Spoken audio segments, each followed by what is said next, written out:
Hello everyone. This presentation is on how Qing and Tang, also called Artemisia annua, and Scutellaria decoction. It is on the California Acupuncture Board Herbal Formula list. I will briefly review the traditional pattern, a hypothetical patient, 3 possible drug-herb interactions, and a practical management plan. The goal is to connect traditional Chinese herbology with modern medication safety in clear student language. Traditionally, how Qing and Tang belongs to the category clear heat. A representative pattern is Shenyang damp heat with bitter taste, nausea, chest oppression, and fever. Important ingredients include Qing Hao, Huang Qin, Banzia, Jai Qi, Chen Pai, Zhuru, Fu Ling, Bai Yu San, Gan Kao. In practice, the formula should be chosen by matching the full pattern, not simply by matching a biomedical diagnosis. I would also screen for red flags, confirm that urgent medical care is not being delayed, and review all medications, supplements, and over-the-counter products before recommending treatment. My hypothetical patient is 50-year-old man with lingering damp heat symptoms after febrile illness.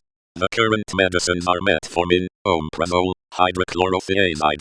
This case gives a possible reason to consider how Qing and Tang, but it also creates interaction questions. I would document tongue and pulse findings that support the pattern, confirm the diagnosis, and ask about kidney or liver disease, bleeding history, pregnancy status when relevant, and prior reactions to herbs or supplements. Medication reconciliation is essential because many clinically important interactions come from the combined physiologic effect of herbs and pharmaceuticals. Interaction 1 is Huang Qin plus CYP, or transporter substrates. The mechanism is that Scutellaria may alter metabolism or transport of some drugs. The clinical significance is uncertain, but more relevant for critical medicines. My management plan is review the medication list if narrow therapeutic index drugs are used. I would explain to the patient that evidence quality varies across herbs, formulations, and studies. For that reason, I prefer conservative dosing, a reputable product, and close attention to symptoms and objective monitoring when appropriate. Interaction 2 is Gan Kao plus hydrochlorothiazide. The mechanism is that licorice may lower potassium and increase sodium retention. The clinical significance is moderate. My management plan is monitor potassium and blood pressure. I would explain to the patient that evidence quality varies across herbs, formulations, and studies. For that reason, I prefer conservative dosing, a reputable product, and close attention to symptoms and objective monitoring when appropriate. Interaction 3 is Banzia/Chen Pai plus oral medicines. The mechanism is that these herbs may change GI motility and tolerance. The clinical significance is usually low. My management plan is separate dosing from key oral medicines when GI sensitivity is present.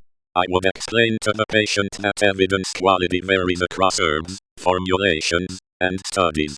For that reason, I prefer conservative dosing, a reputable product, and close attention to symptoms and objective monitoring when appropriate. In conclusion, how Qing and Tang may be reasonable when the patient truly matches the pattern Shenyang damp heat with bitter taste, nausea, chest oppression, and fever. The safety question is not whether herbs are simply safe or unsafe.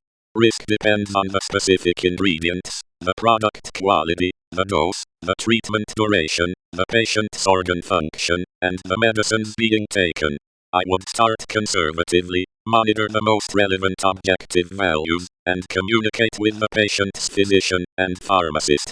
This presentation is educational and does not replace individualized medical care. Thank you.